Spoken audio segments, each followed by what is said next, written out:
and welcome to another episode of NAPO's podcast, Stand Out. I'm your host, Claire Kumar, productivity catalyst and longtime NAPO member, and thrilled to be with you. Thrilled to be with you today because we're talking about a very interesting topic it's going to be useful to anybody out there who's connecting virtually, which is everybody out there. So a lot of things have shifted with the pandemic, and perhaps nothing more than the way we communicate. We're unable to have close, intimate conversation with people the way we used to. And to take care of ourselves and others, we mask up, we smile more with our eyes than ever before, or we might be opting out of communication because it's difficult and we haven't got the natural contacts that we had. We're talking through masks and plastic barriers. In hindsight, I think it was an ideal time if we understood the challenges coming up to learn sign language. But since probably most of us aren't there, we need to learn more effective ways to be communicating in this virtual space. And I'm really thrilled to have with us today an expert, a body language expert, Alison Henderson. And she's going to shed light on this topic for us. So let me tell you a little bit about Allison. She's got over 2 decades of training and teaching movement. She's developed proven strategies for improving how you give and receive, that's interesting, body language signals to create powerful communication. So the eye roll would be perhaps not a recommended way to receive incoming body language signals. She's one of only 22 certified movement pattern analysts in the world. Modern challenges of digital communications and masks has brought her to the TedX stage. I've watched a video, 6 minutes and change, very well worth your time, and numerous multimedia publications. Her company, Moving Image Consulting, specializes in helping clients move from confusing or overwhelming communications to clear, confident, and I love this word, concise speakers. Now, Allison continues to serve the best and brightest leaders as a TEDx speaker coach. So if anybody out there is thinking about hitting the TEDx stage as I am, keep Allison in your Rolodex. And she's a key contributor to the Labanarium in London. I looked this up. It's an online international resource and network center for the movement community. She also teaches at the College of DuPage, which is in Illinois. Mm-hmm. Is that right? She's also the co-artistic director of Reckless Ensemble Theater. So without further ado, Allison, welcome. And thank you so much for joining us today. I'm so excited about this conversation. And I wanted to start with a question for you around how have you seen communication challenges change over the last few months? I mean, the challenges have always been there, and this is a specialty of yours. What's different now? That is a wonderful place to start, because I really believe that at the very beginning of this work from home, and it is really quite a revolution that we have been through communication wise, from literally overnight or in the course of a weekend, everybody went on Zoom. Mm-hmm. And we've taught everybody from, as my TED Talk says, our preschoolers to our great grandparents. Everybody had to be taught how to somehow get online, whether it's Google Teams or Google Classroom or the Zoom call. And at the very beginning, there was this panic, I think. At the beginning? At the very beginning, there was a little bit of this panic, like, what do we do? How do we do this? And then of course, the funny memes of like, who's on mute and can you hear me, and people getting up and walking away pantsless, and and all of those things that companies right at the very beginning, I think, were, oh my gosh, we need to teach our teams how to do this, and everybody needs to learn how to do this. And so there was this kind of flurry of activity right away, that April-May timeframe. Suddenly I seemed to be very busy when I converted myself to training people how to come to the virtual call. And then over the summer, it sort of seemed like people kind of got lax again, just a little bit. Like everybody was reaching this Zoom fatigue place where they kind of started to not care, I think, so again. And lighting started to go down the tubes where people were showing up, not necessarily doing the hair and makeup for the meeting, or, and those sorts of things started to wane again, right? At the very beginning, everybody was given a pass because it was this new thing and we were all struggling and kids were home and all of that sort of thing. Then there kind of came this point of, okay, this is working better than we thought. Do you think people were just taking the summer off? Yeah, at least to me, I felt like it kind of started to go downhill. And now it's kind of back to this point of, okay, we're going to be doing this for a lot longer than maybe we first thought. And so we do need to bring some training back to our folks. Or even if they don't bring the training, there needs to be a level of expectation. There needs to be some polish in your presence. There certainly does. And people, I think, are kind of coming around again, particularly for service-oriented businesses where face-to-face is how we've always done business. Right. And I panicked just like everybody else. I mean, I do all of my training live. I mean, this was like, oh my goodness. And there was a little bit of a hiccup in my business of people, I think, not believing that we could learn or that you can learn in this forum. And now they've kind of gone to the other place of like, oh, wow, look at all of the money that we can save on travel and things if we do come up with virtual events. And there's so many new businesses now that are working in that virtual to make virtual events better and to bring that kind of meeting experience to a different level. So I think it's going to continue. I don't know. I think we're just kind of at the very beginning of people really figuring this out and how to make these experiences better. And I think that we will find that this kind of thing happens more and more.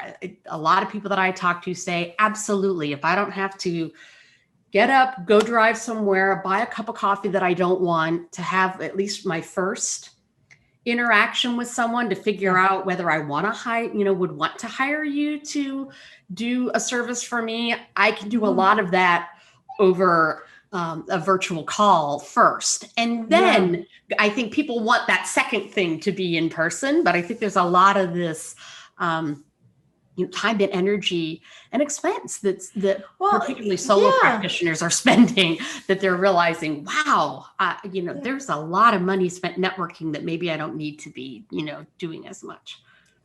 So there's a couple of things you mentioned there. Networking is one of them, which just to touch on that, I'm very hopeful that we'll continue in some kind of hybrid form where people who are able to attend can be in person when it's safe to do so. And when there's weather and elements introduced or illness or somebody can't attend, that there's always, from an inclusivity perspective, this hybrid opportunity for people to join remotely. So I'm hoping we're entering that kind of phase.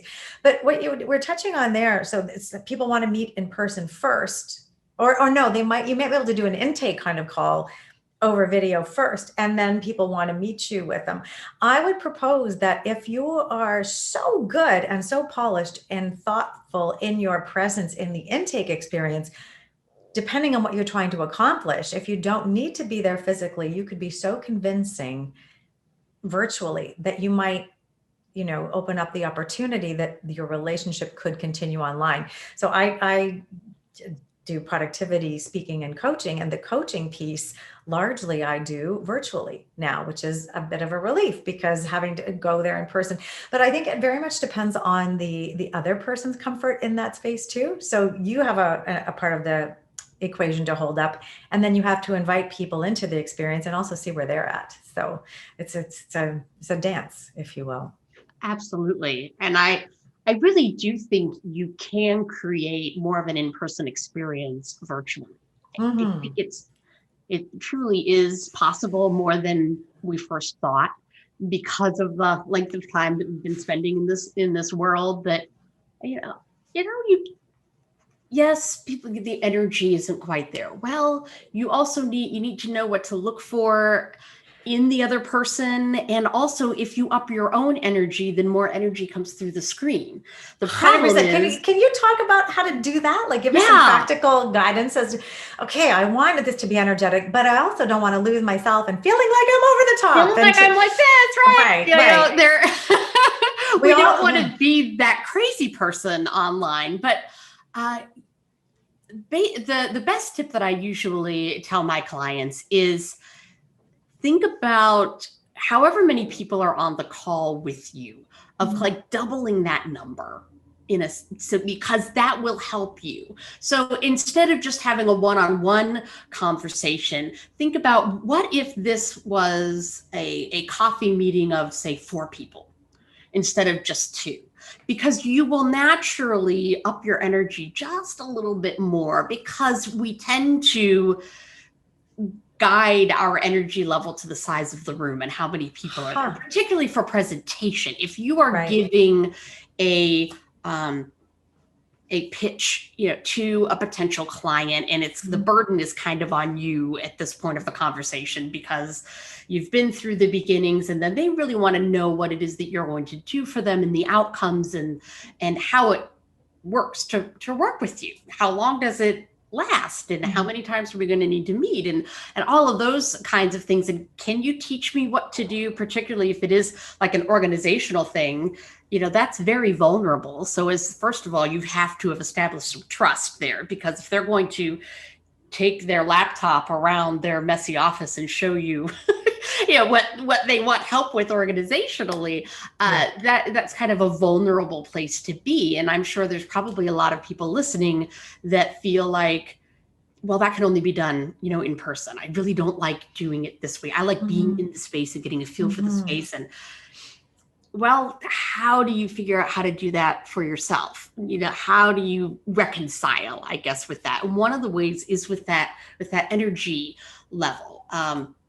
Just upping it a little bit. The other thing that I think always helps, and it's so funny when I have people do this, and I'll be like, I just need you to sit up a little bit straighter. And they're like, what?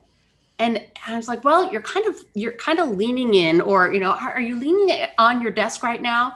Oh, yeah. I said, stop leaning against the desk and sit up a little bit more, like we were actually having a coffee conversation and we're sitting in a coffee shop with no arms on my chair, or, one of those cafe chairs. You're going to have better posture. So imagine you're in a coffee shop. Imagine you're in that coffee shop, and you're going to, the minute your posture is fixed a little bit by not sinking into your chair, by not leaning on your desk or wherever you've situated yourself, then your body naturally will have a little bit more energy, because you're not sunken. The people that are sitting in their really comfy chairs at home, I'm always like, Is this why newscasters, you're making me think about what I'm seeing on television too, with news reports, a lot of people in Canada, and I see it in the States a little bit too, they're standing now.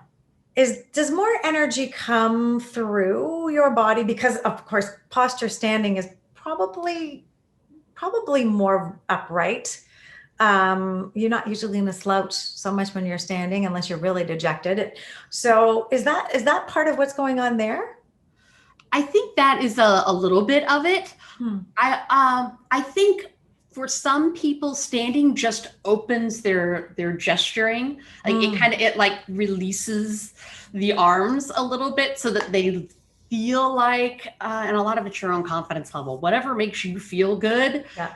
And look good is what everybody should be doing. And if that's standing up, I've started doing a lot of work with teachers, actually, because they've all of a sudden been moved to, and I wrote a book just for them on closing the distance in distance learning, on how to transfer their personality through the screen to their students, many of whom they didn't get to meet in person at the very beginning of the year. Can you just shout out the title of your book, just in case any listeners want to find it, because we are also running workshops and speaking about things. So I imagine there's some gems in there. If you could just share that with us, that would be great. It's Closing the Distance in Distance Learning. Okay. And you can find it on Amazon. It is both mask and virtual communication. So there's chapters for the teachers that are in the classroom but are masked, because that changes everything as well, as you mentioned at the beginning of our talk here. And so the hardest thing, and the thing that I kind of didn't anticipate when I wrote the book over the summer, I was talking to teachers who were really struggling with their kind of terror of of going virtual. They're like, we're being taught all this technology stuff and we're given apps and this and that, but I don't know what communication and collaboration and creating community with the students is what I'm most worried about. So it was really geared to that community building. And I've had other people that have read it who are like, well, where's the book for business leaders that has this in it? So I said, maybe it'll have to become a series. I don't know. We'll see. But that's I think so. I do think so, because you're leaders in different ways. You're leading a class, you're leading students, you're leading a team. There are a lot of parallels. You could maybe take the same content and just give it a different title and market it. Just probably off some to of the the races. Examples, right? Pretty much. And back to the idea of standing, that was one of the things for teachers is you're used to standing and teaching. So sitting and teaching is just very different. And then you have your students who are real bumps on logs, generally through the computer screen, at least for the middle school and high school teachers that I've talked to. Well, you get some adults that are bumps on logs too. So they do. And I call that resting Zoom face. That is something to avoid for all of the listeners out there and folks that are watching this. I'm sure you know what I mean. It's the like sitting with your hand, kind of like, doing this thing because you're sitting, and people kind of forget, I guess, that particularly if they've turned off their own camera, which they could. Sometimes that helps people. When I was going to say, because what you're hitting on then, if you are not presenting at your best, and if you don't need to be giving feedback, although, as a speaker presenter, it's very helpful for us to understand how our information is landing by looking and seeing, if you see someone sleeping, maybe you need to up your energy some, right? But we do get fed by that. At the same time, this whole Zoom fatigue thing is real. And if you are feeling that way, it is a kindness potentially to yourself and to the speaker to turn your camera off. What do you think about cameras on and off? Because I want you to finish, like if you were talking about standing, so I want to close on that, but then I do want to talk about this camera on off thing, because we're trying to build a relationship and we have to be also respectful of the fatiguing nature of this unnatural communication. Right.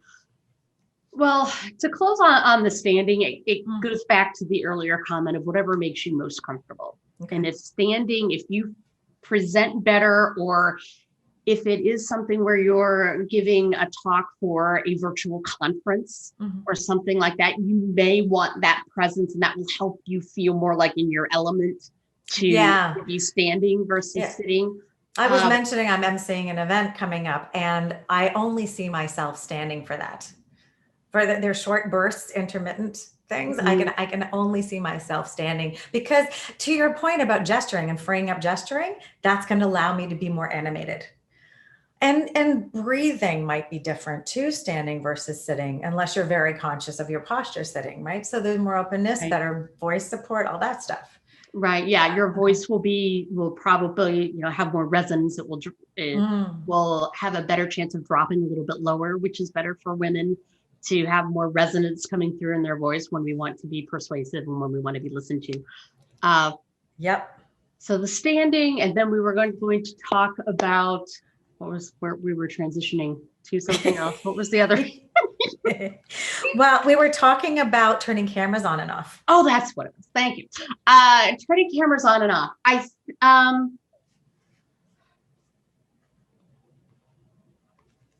Personally, I think being usually or oftentimes like you on the presenting side, the more you can help your presenter by leaving your camera on, the better. Because then your energy and your life is coming through the screen. Obviously, if you're super super fatigued, or there are 16 other things going on that's distracting you, then you're doing your presenter a favor by turning off your camera for a moment to take care of whatever chaos is going on around you. You know, if the kids have come in because it's a lunch and learn, and so they're done with whatever school meeting they had, and now they want at lunch, or those kinds of things, so that you're not just constantly looking away and distracted, is can be helpful for the presenter. Well, just touching on that point too, because I've been on a number of calls where people are like, I'm just going to move where I am now, and they leave their video on. They're just listening. They're not looking in the camera, and all of a sudden this video feed of massively changing background visuals is distracting everybody. Yes. So being thoughtful, this is really interesting. I don't know how many people talk about it. Being thoughtful as a very, just to be a very thoughtful attendee. What am I giving back to the speaker so that we are in communication together? And then what am I doing to everybody else? So if you're going to be walking on a treadmill, maybe okay, maybe turn not that okay. off, right? Or I've been on a lot of them where people, they've just, or early on, before it got, cold here in Chicago, there were a lot of people that were doing like the Zoom from their phone, while they were like walking, because it was still daylight at 7 or something, and so and yes, it's the Blair Witch Zoom project. Yes, it's a committee meeting, and we're all meeting virtually because we can't meet live and in person, and it's not a business thing per se, but it's still my perception of you as a person, as a communicator, right? Like bobbing around and the sound is terrible because you haven't muted yourself, and so all we're hearing is all this wind, And so, as you say, it is a two-way communication that we have to be very cognizant about both sides. Mm-hmm. Even when we're sitting and listening, that's where that resting Zoom phase, I call it neutral, because most people listen and they're just listening. Right. But the minute we don't think about just being a little pleasant while we're listening, right? There still needs to be the upturn in the corners of the mouth, versus, because our limbic brain, which is, we're going to get a little sciencey here for a second, but the limbic brain that takes in that nonverbal communication, it is geared to protect us. It's that fight or flight. Mm-hmm. That's where that lives. And when we see neutral, we immediately think, oh no, bad news. They don't like me. They don't believe what I'm saying, or they're angry, or it's going in this whole other realm towards for threat. them, how they're just perceiving you, and you think you're being a fantastic listener. Yeah. You're sitting still, you're listening, but you're passive. Yeah. And that passivity doesn't necessarily show up so much when we're in a group setting. And you're talking to the room, and again, it's that lunch and learn kind of thing, and you're sitting at your round table, and there's 6 round tables, and so you're sitting and listening. The speaker doesn't feel it as much as when there's just these boxes on the screen and you're sitting totally neutral. I have to tell speakers to find the person in the box that is responding, and you just kind of have to. We do that live too. Speakers will do that. They'll find the person, and I tend to try and be that person in an audience that's giving back, and talk to the speaker after, and they're like, "Thank you so much for the energy back." It's a big deal. So I think of somebody we both know, Mark Bowden. One of his tips, and he's a body language expert like yourself. He would say, stick a sticky note with a happy face by your camera. So to help you as a presenter, remember to also give back a lot of smiling. Give that energy. It's that energy exchange. And that's one of the best compliments I ever had, was doing an interview for an article.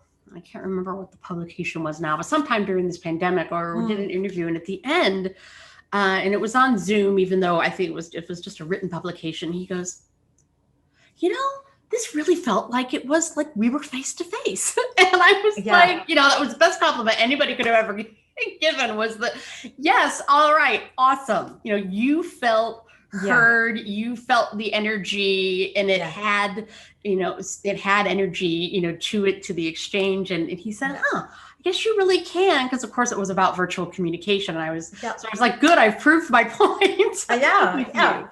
Well, and so you mentioned one comment about women's voices when they're lower, they have a little bit of more authority and people listen to them. So you'll hear that a lot of news anchors. You don't hear Sheldon's, no, it's not Sheldon's wife, Harold's wife, the one with the voice that talks like this, she's got the very high pitch. And you don't hear that because it's not going to command authority and listening and then potential action, right? So what else should we think about? We've got both men and women in the profession, absolutely, but we do skew to having more women. So I do want to spend a little of time understanding what can women do? What opportunity is there in the virtual space now to really make sure we're communicating more effectively? Well, I'm so glad that you're going here, because this is something that I've been blogging about is women, we have an opportunity to own this virtual space and to rise in our chosen professions, because in general, and some of this is my own opinion, but it is supported by science, women do a little bit better on Zoom because for Tell one, me more. we tend to gesture from that chest level because of that nurturing nature. And we tend to be, we wear our hearts on our sleeves stereotypically more than men, and that so we tend to gesture higher in the body higher, and so that shows in our box more readily than men tend to gesture from the waist, and so they're gesturing all day long and we can't see anything that's going on. Most humans trust when they can see our hands. It's that whole from caveman days, right? Or the whole idea of the handshake was, I'm not holding a weapon. That's nothing it. to fear, right? Okay. And on Zoom, we don't know what's going on from the chest down. So I always tell people to scoot back from your camera. So if I was back here, for example, and so the folks watching on YouTube will see, I just went back away from my desk a little bit, and you can see a little bit more of my torso. And people will say, oh, are you Italian? Because I talk with my hands a fair bit, but you wouldn't notice unless I wasn't intentionally holding my arms up, which feels a little awkward if you're going to do that. But naturally, then with a bit of distance, of course, I'm a little further from the mic, so you'll hear the sound difference in that.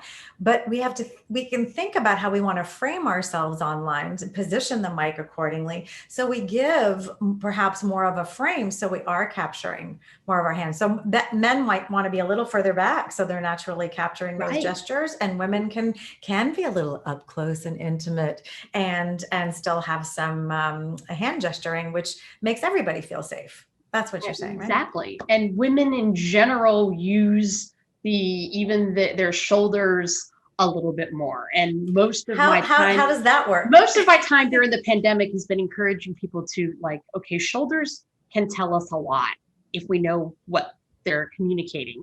And so I've been spending a lot of time talking about the secrets of shoulders, because this is what we can see. And the best news is that the shoulder, we see here, is still the same thing that you see live.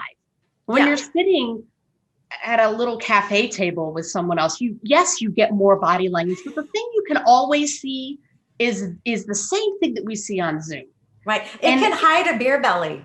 Just from experience, it can hide a lot of things. And you're like, you want that table, unless it's glass tabletops, right. Which, speaking of news, it's kind of funny that a lot of these news shows seem to have gone to the plexiglass or the clear. I was like, why are we doing that? I don't know. I have my hypothesis, but if you saw Bombshell, they want to see the legs. Exactly. That used to be Fox News, with the legs and everything. But exactly. So, anywho, I digress. But the upper body, the shoulders, actually where they move in space gives you a clue as to the decision-making process of the person that you're talking to. And it's fascinating when people oftentimes when I do trainings, now with the virtual thing, I'll put them into breakout rooms. And I said, just have a conversation and just prove to yourself that you can see it if you know what to look for. And they'll come back and they'll be like, wow, you're like, because, right, my shoulders are coming forwards or backwards. That means something different than if they're twisting or if they're tipping, right? The signals are all there. It's just nobody thought to look at that before. So like break it down and go, here's the manual of shoulders. What does that mean? Or how do we use that?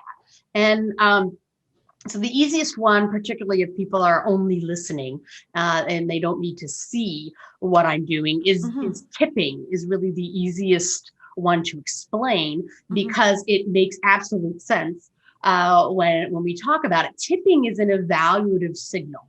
It's literally weighing the pros and cons with your body. If you asked a client something like, which of these plans do you think you might want to revisit, or which one of these options would you like to discuss further, or do you think fits into your life or fits into what you want to get out of our relationship? And they will probably go, well, because your head and the head took the shoulders. Yep, and the head tip will go, and the shoulders will tip because they're thinking, oh, well, on the one hand, you're right, it would be like a 3-month thing and blah, blah, blah. Oh, but I know it's a little bit more money, but I really want them to come in and do it themselves. It's not like pouring more blood into one part of the brain and then the brain power is happening. And it's literally they're weighing that pro and con list in their head, and it's coming through their body. So one of the things in there, you ask them with which, use the word which, that's one of my, that's that favorite word of mine, is because that makes people evaluate between two things, and there's no right or wrong answer.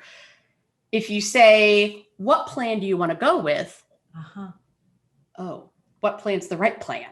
But if you say, which of the options sounds like something that you want to discuss further, they go, oh, which one do I? It keeps things going rather than kind of stopping the conversation, particularly if somebody is going to have reservations or is going to have objections to the price or the length or whatever, it is our normal objections that we go through in our brains. When you use the word which, it helps you kind of get through those a little bit. And you can verify if they are evaluating you, if you see them tipping.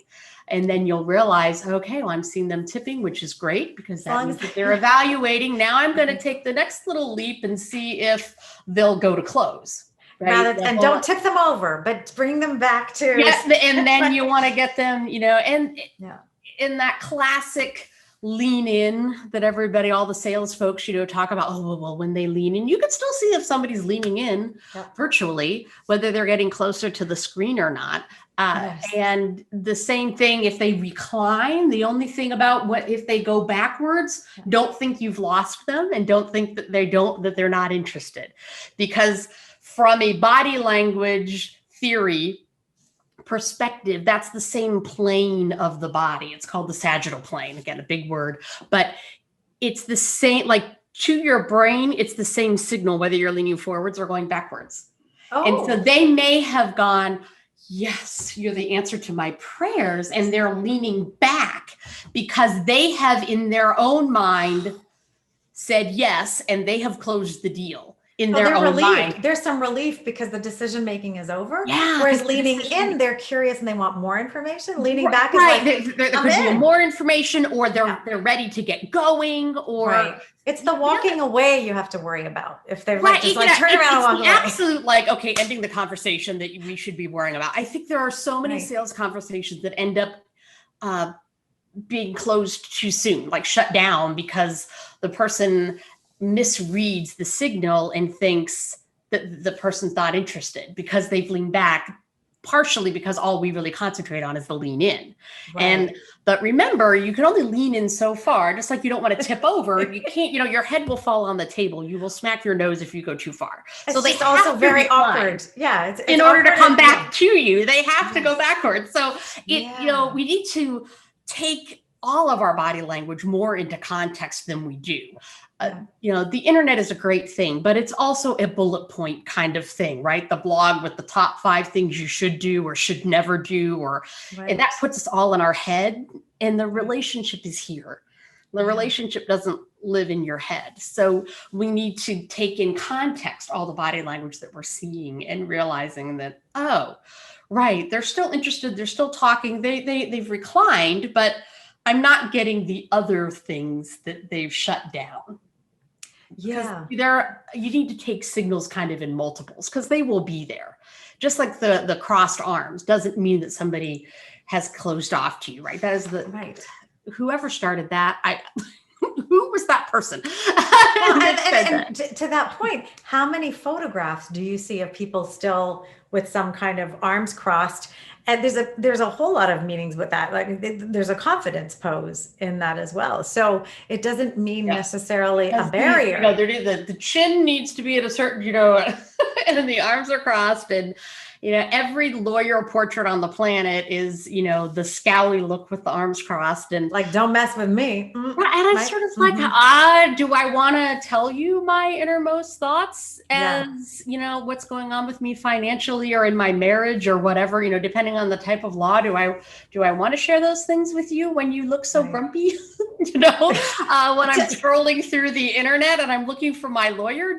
Yes, I want them to be tough, but if it's not going to be litigated, then maybe I want you to be human and maybe I want you to smile at me. Huge point. Absolutely huge point. It's interesting because my headshot, I think that is used for this podcast as well. I have my hand on my chin and I'm looking to use it somewhere else too. And I put an image out and got a lot of feedback, and there were quite a few comments about people saying, oh, I don't like that, it's closed. And what was interesting, actually, Mark came back with a comment for me and he said, no, that's great use of hand on the chin because your smile is genuine and it's in your eyes. To the Duchenne smile, and then it's in your eyes as well. So it's not just one thing. You're communicating with your whole self, and what are you putting forward in that? And sort of, I think, is there what would you say to people do? And I'm thinking if they were to observe themselves, which is a really good practice. So if you've been on a Zoom call and have a video, could you even observe yourself and see what you're putting out there to people? What would you ask people? How would you ask people to look at that and be critical? This is sort of a big kind of closing question, I think. Yeah. How do you examine what you've done? And can you listen to your gut, or do you need some of these to understand this theory to really make sense of it? How do people approach that? Well, most people will never do it because nobody likes to look at themselves. So honestly, it takes a lot for somebody to record themselves and then to watch it back and see what it says. So be brave and do it, because first of all, be brave and do it. Because I've learned so much from doing that. I mean, media for about 11 years now on television, and looking, I remember seeing myself on one segment and I was tucking my hair, which was marginally longer than my hair now, which is very short. There was no hair to tuck. It would, like, I don't know what I was doing, but I caught that and I didn't do it again. Right. So it's a subconscious thing that and just about everybody has them. Mm-hmm. That's the other thing. And you do have to look at yourself to see it, or have a very trusted friend that you can be very, very honest with and say, what are the things, if you had to caricature me, this is usually the way I frame it with clients. Mm-hmm.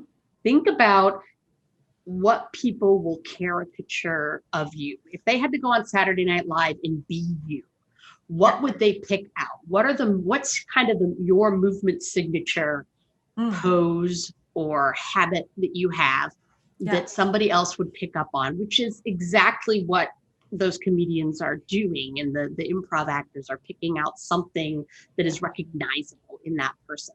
And then you need to decide whether that's something that's a good signature about you, or, as you said, the hair tuck is something that you want to get rid of. And it is difficult to have that look at yourself, but once you do, then you also look and say, I would kind of litmus test it on, is this am I coming across the way that I feel that I'm coming across? Because sometimes that's a big awareness for folks, is to be like, oh, wow, I feel a lot more energetic than I look on the screen, or I thought I was smiling and I guess I really wasn't, or I feel like I'm moving a lot, but you know what, in that screen, because I look really flat on that screen versus how I assume I look. Because a lot of us just think that we come across it in a different way. And sometimes it does take, somebody looking at it for you, but you can do a lot of it on your own if you have the chutzpah to do it. Yeah. And now's a great time because you have the opportunity to record something or even just get on with a friend or have a meeting with somebody on your team and say, hey, do you mind if I record this? Because I just want to take a look at what I look like. Because particularly if you're trying to use the camera to talk, then you can't really see what else is happening.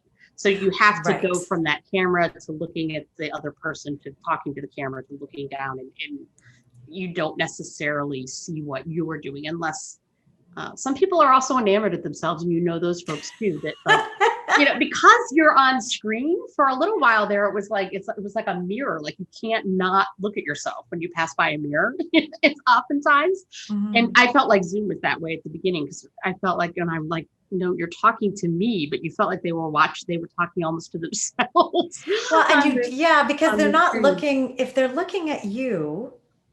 If I'm looking right now, for example, and we're doing this through Zoom, if I'm looking at your image on screen, I'm not connecting with you through the camera anymore. So you don't know where I'm looking exactly. You're assuming I'm looking at me. I could be looking at me. You wouldn't know the difference. Right? So, but what's interesting is that there's a disconnection from the camera at that moment. And so if you are able to look at the camera directly and encourage more of that, you will have a richer connection with whoever you're speaking with.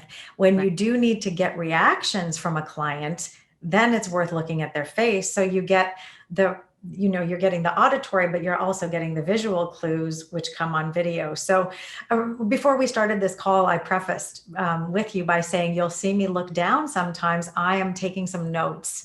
And that was me prefacing, well, I'm going to break connection with you, and here's why. So I think it might be useful to do that in client situations too, so they understand, they're not getting bored with me, they're not doing something else, they're still engaged in the conversation here, and it's relevant to what we're doing. So it doesn't diminish trust between us. Right. And I would say too, for these virtual kinds of communication, I know there's a lot of people that have an external camera that's not necessarily connected to their computer, so that they're still on the computer while they're on the call. And if that's the case, then you really do need to preface it of, I'm going to be taking notes on my computer during this call, because otherwise I think the quick jotting down of a note is faster and doesn't have the same feel of absolute disconnect as when you're when you're typing at the same time. I find for clients, I'll say, or if you're leading the meeting and you really, because transferring from a written notepad into like formal meeting minutes or something like that is an extra time for you, but just let everybody know I'm still here. I'm really in the meeting. I'm working on our meeting. I'm not working on another meeting, because everybody's very suspicious. It's that commitment to presence. It's super important. Yeah. Wow. We've covered a lot of ground. Did that half an hour go fast for you? Oh my gosh. So fast. Probably more than a half an hour. It totally, a few minutes more. Yeah. But so many insights in there, from, what's in the shoulders to women potentially owning this space because of the way we gesture up here at the chest. To just so many rich tips. So I want to thank you very, very much for joining us today and sharing all these practical ways we can really become better communicators now and in the future, because like you said, this is not going anywhere. I'm pretty sure about that. I want to invite all our listeners to find out more about Allison and how she can help you at movingimageconsulting.com. that's a wrap for this episode of Standout, the podcast to help people in organizing and productivity, the organizing and productivity industry better your business. Tune in to more episodes at napopodcast.com. And until the next one, stay safe, be kind to yourself, and enjoy this journey. And now with Allison's help, you can go out there and be better communicators. Thanks again, Allison.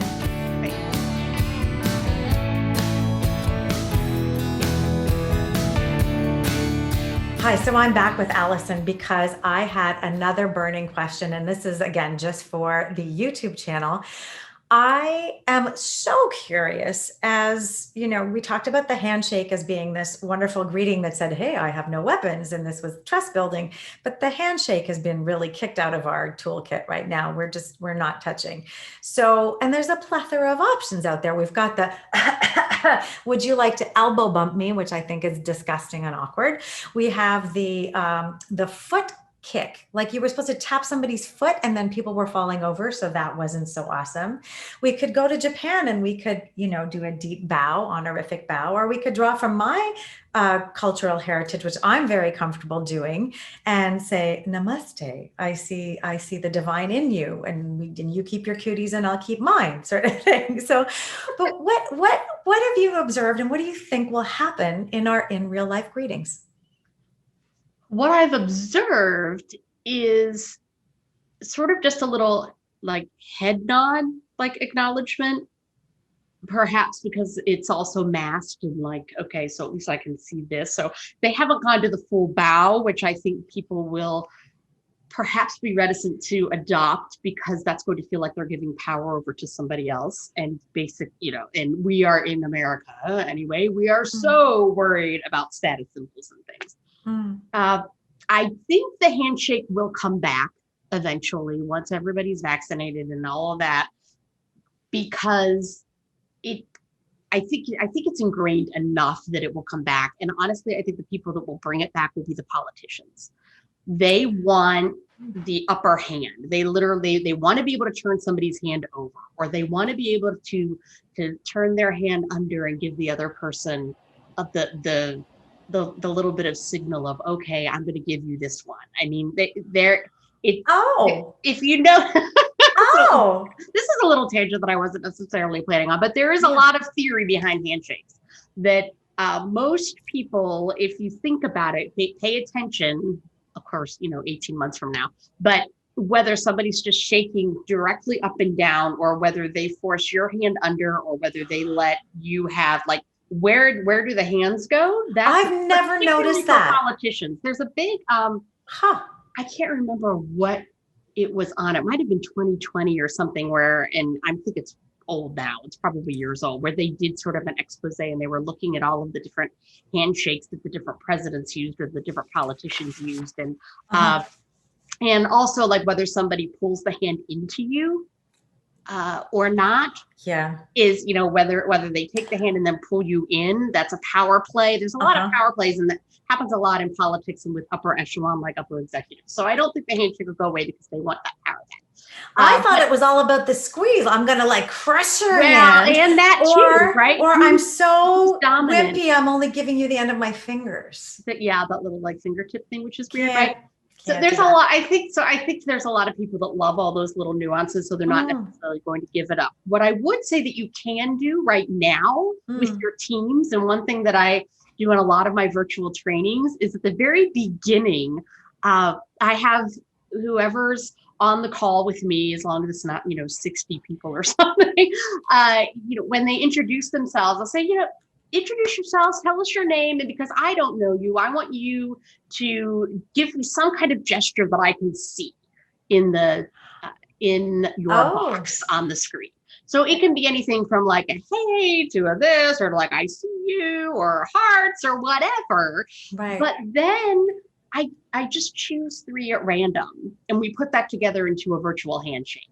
So it becomes like that group's little moment that they can start their meetings with or end their meetings with. And it all started because I thought the waving at the end of Zoom calls was just weird.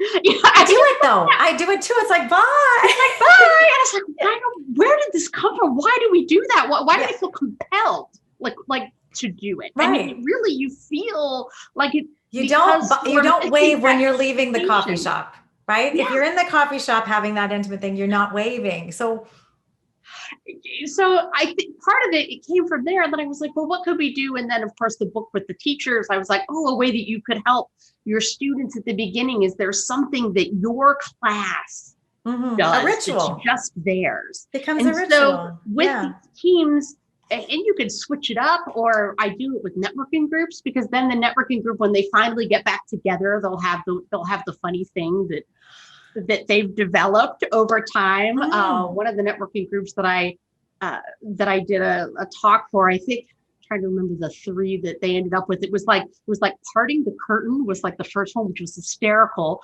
So it starts, it's like parting the curtain, and then I see you, and then I think it ends with hearts or something, and just 3 little things, and you just pick them kind of at random, but it becomes yours. And that is something that all businesses could do. Or I love it. Boy Scout troops, Girl Scout troops, any of these groups that are meeting, it gives you something that is just yours. And I think that's kind of really special as we transition, hopefully soon, back to some bit of normalcy. And it might carry out then when you've met people on Zoom and you see people from that same parting the curtains, I see you, right? And you've got the cool handshake that was happening. It's kind of like when we were younger, and it was the whole, I'm probably really dating myself, but there was the whole McDonald's Big Mac rhyme song that came with a whole very complicated handshake in my team. There's a comfort in this ritual, though. I love the idea. I may be using it shortly. Really, I'm going to get creative with it. I love the idea. That's gorgeous. Gorgeous. Well, thank you, everyone. Again, this is Alison Henderson, movingimageconsulting.com, your body language expert. So thanks again, Allison. That was an excellent, amazing question. Thank you. All right. Thank you. Okay. Ciao.